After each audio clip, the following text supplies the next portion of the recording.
Hi, I am Neha Jain. I am going to start a series of lectures on various topics of basic grammar. These topics will be helpful to you in your studies from class 2nd to onwards. Please see this video till end. Today's my topic is sentence. In today's topic we will study about what is sentence and its various forms. Sentence क्या है और इसके कितने भेद हैं? Sentence क्या है? बोलते और लिखते समय शब्दों का प्रयोग होता है जिससे हमारे मन के भाव स्पष्ट रूप से प्रकट होते हैं, उन्हें वाक्य कहते हैं। तो सेंटेंस क्या होता है? जब हम कुछ भी बोलते हैं और दूसरे को हमारे भाव, हम क्या कह रहे हैं, ये बात स्पष्टता से समझ आती है, उसे सेंटेंस कहते हैं। Sentence is a group of words that makes complete sense. जैसे do you like to eat rice? कुत्ता भौंकता है। Dog barks. God is great. Now we will study about various forms of sentence.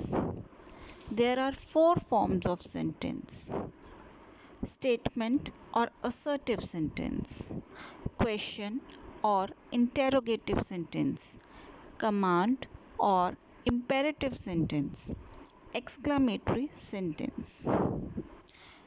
Now first of all, we will discuss about statement or assertive sentence. Statement और assertive sentence में simple sentence होता है, वो positively भी लिया जा सकता है और negative भी हो सकता है.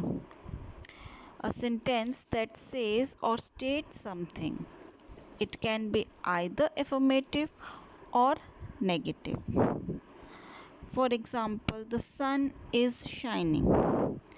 He does not speak to anybody. Now, the sun is shining ये एक affirmative sentence है. And he does not speak to anybody, यहाँ पे not का use हुआ है, तो ये negative sentence है. Next is question or interrogative sentence. Interrogative sentence मतलब क्वेश्चन पूछने का काम हो रहा है। तो क्वेश्चन जब हम पूछते हैं तो उसके आखिर में एक क्वेश्चन मार्क भी लगाते हैं। So when we ask a question it is interrogative sentence and we put a question mark at the end of interrogative sentence. Am I a student? क्या मैं एक स्टूडेंट हूँ? Is he a farmer? क्या वो एक farmer है? Now, our next topic is command और imperative sentence. ये वो वाक्य हैं जो हमें आदेश, शिक्षा, प्रार्थना आदि का बोध कराते हैं। Imperative sentences में जो हमें किसी भी तरह के commands they. A sentence that expresses an order, a request, a prohibition, or an advice is called an imperative sentence. Do not touch anything. ये हमें पता चल रहा है बोलने के भाव से कि ये हम ऑर्डर दे रहे हैं। Please help me.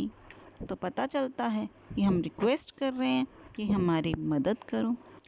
Think before you speak. ये एक एडवाइस है, ये हमें एक शिक्षा मिलती है कि हमें कुछ भी बोलने से पहले सोचना चाहिए। Do not make a noise, ये एक प्रोहिबिशन है, हमें मना किया जा रहा है कि हमें शोर नहीं करना है। Now the next topic is exclamatory sentence. हमारे मन के वो भाव प्रकट करते हैं जो हमें सुख, दुख, खुशी, गम या फिर एक सरप्राइज देकर चले जाते हैं। The sentence which shows surprise, sorrow, Joy etcetera. For example, alas I am undone. यहाँ पे लास्ट शब्द ये बताता है कि हम दुखी हैं। इस सेंटेंस के बीच में या आखिर में किसी शब्द के साथ, किसी शब्द के वाक्य के बाद में एक्सक्लेमेटरी साइन लगता है, जो इस बात का एहसास दिलाता है कि ये exclamatory sentence. Hurrah, we have won the match. Hurrah शब्द हमारे को हमारी खुशी बताता है कि हम जीत गए हैं, इसलिए हम खुश हैं। तो आज हमने हमारे सेंटेंस के बारे में पढ़ा और उसमें कितनी फॉर्म्स हैं उसके बारे में पढ़ा। If my video is helpful to you in your studies, please like the video and subscribe my channel for new videos. Thank you.